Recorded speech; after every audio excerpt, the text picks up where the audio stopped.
What are you filming right now? It's a new M. Night Shyamalan horror movie. I love M. Night Shyamalan. I feel like I even like some of the stuff that people don't like, which I think Nice. Okay, yeah. like I love me some. I was like the only defender of The Village, I think, when it came out. I was like, no, it's a character study. You have to listen, watch it again. I don't know. Nice. Yeah. Yeah, this one's based on a book, an amazing book called Cabin at the End of the World. It's two gay dads and their adopted Chinese daughter in a cabin, and mayhem ensues. Yay, gay horror. That's wonderful. Yeah. I love that. Yeah. Um, First of all, I have to get some like geekery out of the way. So Okay. Oh my God, lay it on me.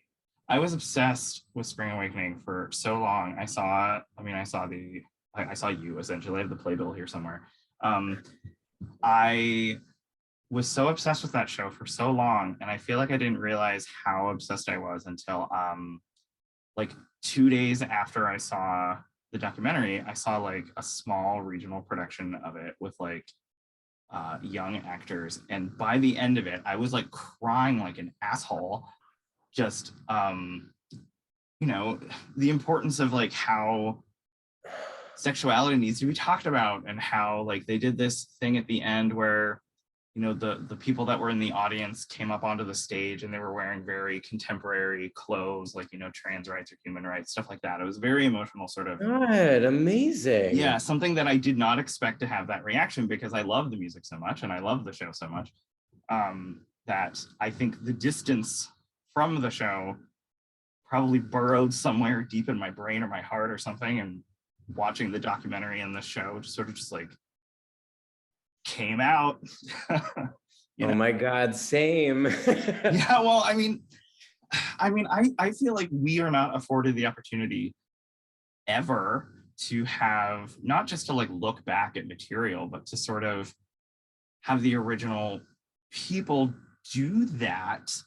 And I mean, as you can probably attest, like the material is so relevant to right now. It's kind of ridiculous. I mean, we are a country that doesn't talk about sex, which is sort of ironic and all this stuff. So I'm not really asking you a question right now. I'm just sort of rambling about the show. But I guess like I want to know your official thought of like doing the concert is one thing and having an emotional response to it, but also like filming it. I guess like what was your thought process there? When we were pitching to Radical and then ultimately to HBO, part of the pitch was we have every single original cast member and band member and most of the creative team. Oh, band members back for this. What did you say? The band members too? That's in the band. Yeah, it was the whole original band as well, top cool. to bottom. Yeah, every single one of them.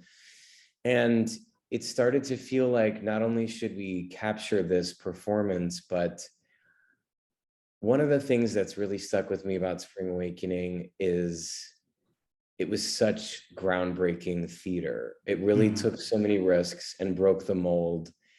And I wanted selfishly to hear the creative team and the cast talk about how they made that.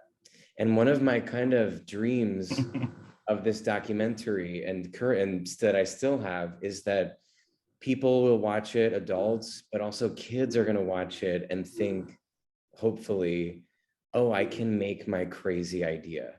Because there was so many things working against Spring Awakening, and it really was the passion of first the writers of Stephen and Duncan and Michael and the creative team, and then ultimately the kids, us, the cast, that really and the importance of the story that really pushed it into the consciousness and into Broadway.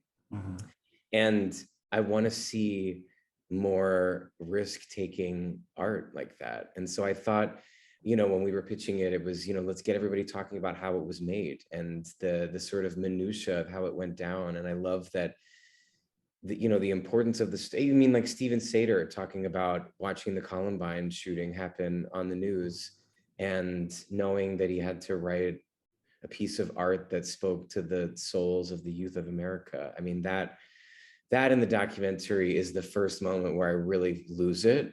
And it's from impulses like that that can really heal people and change people. And I think from his impulse all the way up until now to that regional theater production that you saw and beyond, this show will continue to do that. So we want more people to make that type of art.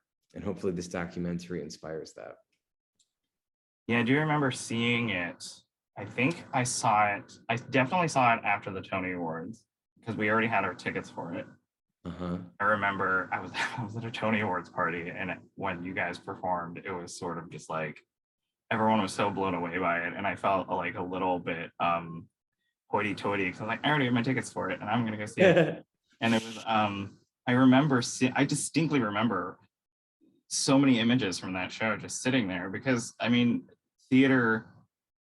musical theater, especially for me, because I was a musical theater kid, it was just sort of like it can lay such an impact on you whether you know it or not, and it can like needle its way into your brain. And like the images, like I remember when at the end of the first act when the floor comes out and you guys are on the swing, and I remember hearing the reaction of everyone in there. Like I distinctly remember someone from over here just went like, wow. And it was just sort of wow. It was sort of like things that I feel like I didn't even know, kind of like my reaction to that regional production are sort of like burned into my head. Yeah. I wanted to ask about revisiting these songs again. I wanted to know how it felt differently to you, just because the weird thing about revisiting material, like hearing like Leah sing Mama Who Bore Me, like I recognize her voice, but I can also hear maturity in her voice and how it sounds different. I was wondering for you personally, of all the songs that Melchior sings in the show, which one felt the most different to you and which one like surprised you like that? Well, it's funny because I had a session with Kim Grigsby, our music director, a month or so before that week. And I started singing All That's Known, and she stopped me about a minute into it. And she said, Groff, you're so tight. Your voice is so tight, and you're singing how you used to sing, not how you sing now. Yeah. You have to go in there and open it up. You know, you don't, unless you want to sing like you were when you were 21 years old. Yeah. And I said, no, I didn't even realize that I had muscle memory of how I sang things. And we went back to the song, and it got to the part of like, I know there's so much more to find. This is where I was really clamping down when I was singing it the first time. And I was opening up, and I just started hysterically crying. And I realized, even in my muscle memory of how to sing the show, I had been holding on to so much. And I talk about in the documentary, I was closeted at the time and I was living a double life where I had a secret boyfriend that was my roommate that I wasn't telling anyone about. And then I was doing the show. And I think I was so I was just holding on to so much at that time, and vocally holding on to so much at that time, that coming back to sing it and relearn the music, it was this crazy experience of releasing all of that tension from 15 years before. I didn't know it was going to be such a therapy session for me, but I couldn't, it was like the singing, I really was thinking I don't know if I'll be able to perform the show on the night without crying, because all through the rehearsals I couldn't stop crying. Everyone was like, Groff, like get it together. And then the night of the show, once we had the audience there, it became clear that we were doing it for the audience, and so it was totally not a problem at all.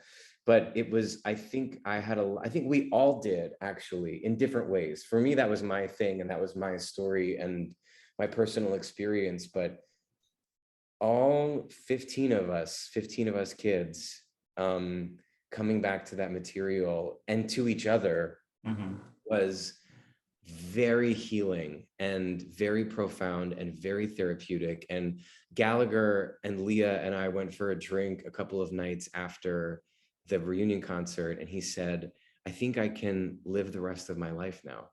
I didn't realize how much I was holding on to until we all went back there. And I think in some way, I don't think I know, in some way, every single person in the cast felt the same way.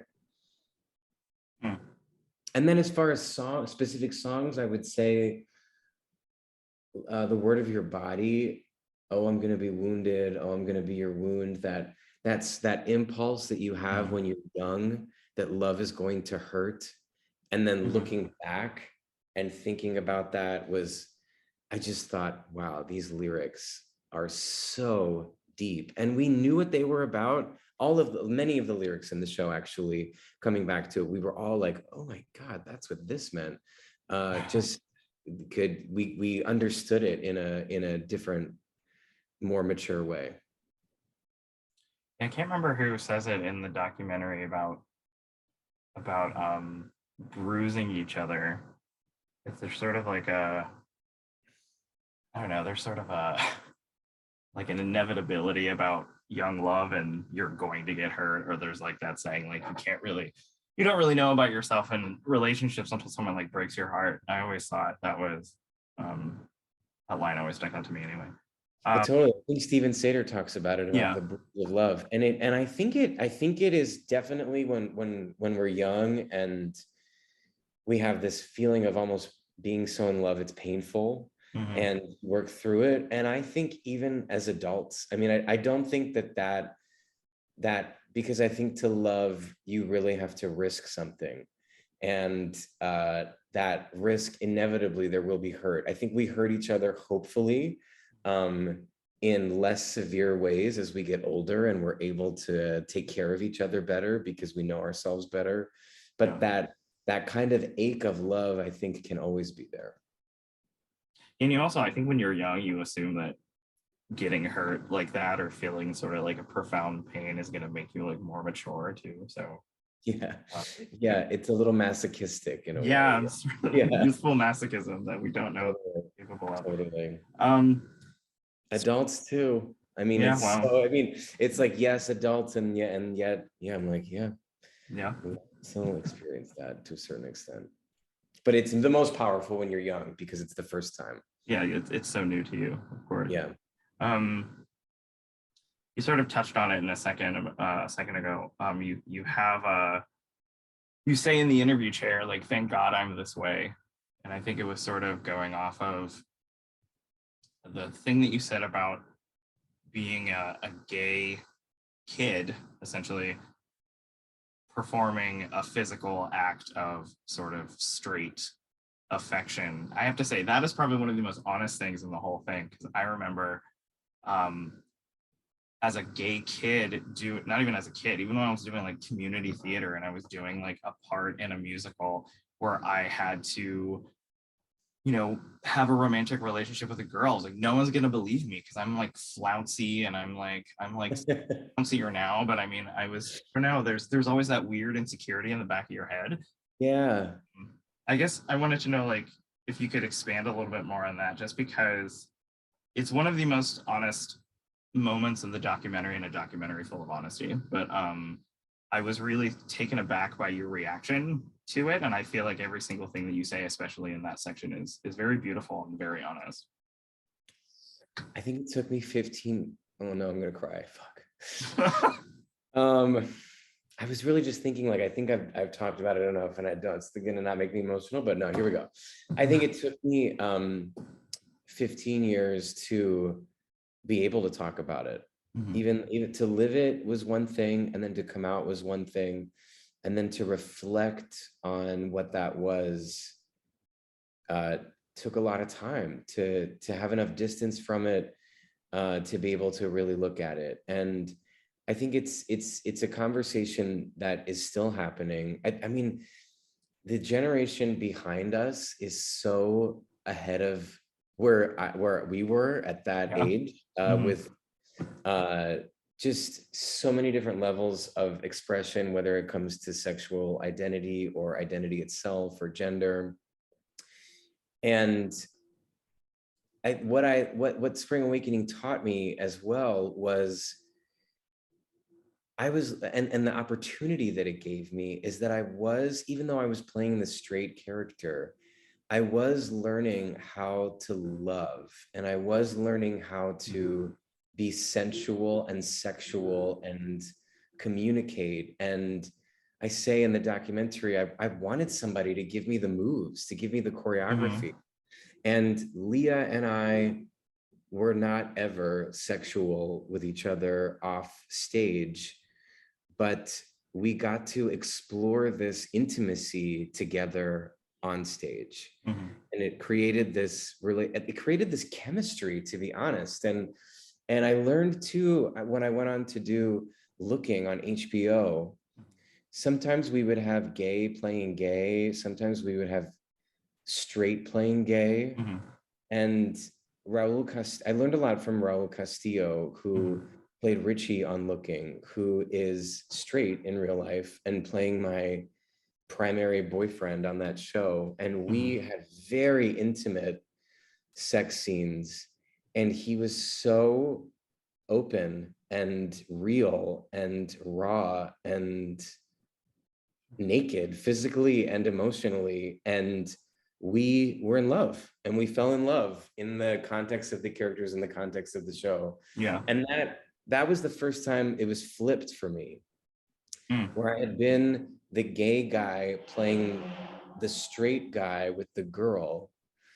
But now I was having the mirrored experience of being the gay guy and receiving love from the straight guy playing the gay guy. Yeah. And what I learned from Raul was it's about intimacy and about connection and about chemistry and about people. Mhm. And and it's as simple as that. You can have a straight guy and a straight girl coming together with no chemistry, with a lot of chemistry, that there's no hard fast rule as to Mhm. who can play what. And it's way more love and intimacy, and acting and expression is way more complicated than that. And I started learning that with Spring Awakening, and then that was really solidified for me with Looking. I miss Looking. That's a great show. Me too. Um, I think I think a lot of a lot of gay guys were for some reason surprised when he turned out to be straight. I always thought that was so funny, and I was like, it doesn't matter. He's great in the part. He's so funny, and you guys have amazing chemistry in that. And the thing about you and I love seeing you and Leah in this, like the part of the beginning of the movie, of the documentary, I should say, when you're listening to her sing and you get emotional. And it's sort of, I think you echo it too in the interview chair. Like, I've always thought Leah Michelle she can sing anything. I think that was when I was like watching Glee, and it didn't matter what genre of music it was. I was like, Yeah. all right, doesn't matter I what it like is, this. she can sing Sure. it. Yeah. Yeah. All right, she can sing anything. She can sing her face. Yeah. Oh, it's wonderful. Yes. I wanted to ask Michael Mayer, excuse me, Michael Myers, a different person, says that in his interview that he knew that you were gay, but you hadn't said it to anybody yet. And I was curious because he says, I'll be there for him if he needs me, if he asks. He was, giving you the time and space and the respect to do that. I was wondering if you could sort of reveal to me if like you felt that as a younger person. You know what? Yeah, great question. I I didn't tell anyone. I hadn't told Michael. So Mm-hmm. if Michael knew, then it was because he's an older gay man and could see, as sometimes we could be like, wonder what's happening there. But we never spoke about it. Right. But what he did do, I mean, I say thank God for Michael Mayer in the documentary, and I mean it. Mm-hmm. And I say this to him too. It's a lifetime of paybacks for a million reasons. Yeah. And with Spring Awakening, always treated us like adults. He never pried into our personal lives. He was never one of those directors that was asking us to expose ourselves personally in order to make his work interesting. He always was there to tell the story of Spring Awakening and the story of the characters. And he dealt with us with great respect, but not with kid gloves. He wasn't, there weren't whisperings, and like, he was very blunt and very direct. And the sex scene was choreography that was telling a story. He was very unprecious in the way that he dealt with the sexuality in the show, and very frank and very uncomplicated. And so it was always very clear what he wanted. And he was very caring, but very strong. He was like a great parent, very strong at the same time. And he would be there for, you know, if a cast member, and this happened, would sort of open up and get emotional about something that was challenging for them, he would be there to contain that, but and allow space for that. But really, he was there to tell this story in the best way that he could. And that's what it felt like. None of us felt taken advantage of. We felt like we were there collectively to tell a story, which is my favorite. I mean, I really do think that sex scenes and intimate scenes are a real opportunity, because like you said in the beginning, it's something that culturally we often tend to avoid. And so getting those opportunities to express yourself in that way as the artist, but also to be clear about the story you're telling in the sex is a real opportunity for growth for the actors and the creatives, and then hopefully for the audiences too. And Michael really nailed it. So sort of, I'll say ironic for me that it's sort of like the experience of creating the show and the communication that is brought in order to make it an authentic and honest and safe place for young actors is such a different experience of what the characters are going through. And it makes me kind of, I don't know, like even just hearing like Vendla talk to her mother at the beginning, and she's just answer the questions. It's so frustrating. It's just like, I understand different time period, different country and everything like that, but it's sort of all this other shit that's happening in the world. Like we just don't talk about stuff that are necessary to grow and just be normal, active human beings. All right. But I feel that, I mean, I came up in a different time, as like, even I'm learning so much from the generation behind me because of the questions that they're asking. And, hopefully, I mean, there's that extreme version of young people asking questions and adults refusing to answer them. And then there's this, hopefully it gets better with each generation, but I certainly feel it in the LGBTQ plus community right now, of the next generation always pushing the generation before to ask the harder questions, the more challenging questions.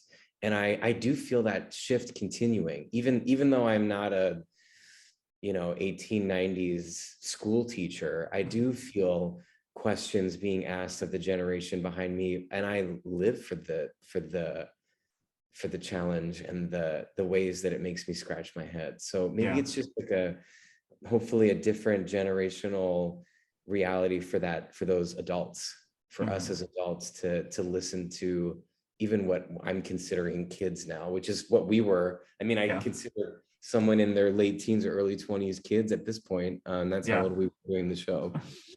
I was chatting with one of the actors of that production that I saw, Spring Awakening, and he's like 22, and I was like, oh, you're a baby. But it's exciting that like other, now there's a whole other generation of kids that are gonna, respond to this material. And so, I think that's also really thrilling too, because they can see and examine the time period that the show was originally produced on Broadway and see the differences between then and now. That's really cool. Totally. Okay, well, I didn't realize we're talking for 25 minutes already, so I will let you go because you're very busy. My goodness, that flew by, Joey. I know, right? I have to say just one last thing before I let you go. I think your work on Mindhunter is fucking incredible. I think how you hold back and show such utter like intellectual and emotional restraint on that show is so impressive. And I'm sort of like scared to go back to that show just because the subject matter is very frightening to me. Um, Yeah, same. yeah, so thank you for that, and thank you so much for your time. And Oh my gosh, thank you so much for this yeah, interview. Thank you for saying that. It was a yeah. total joy. Thank you so much. Stay safe. Have a good rest of your day. All right, you too. Thanks, Joey. Bye.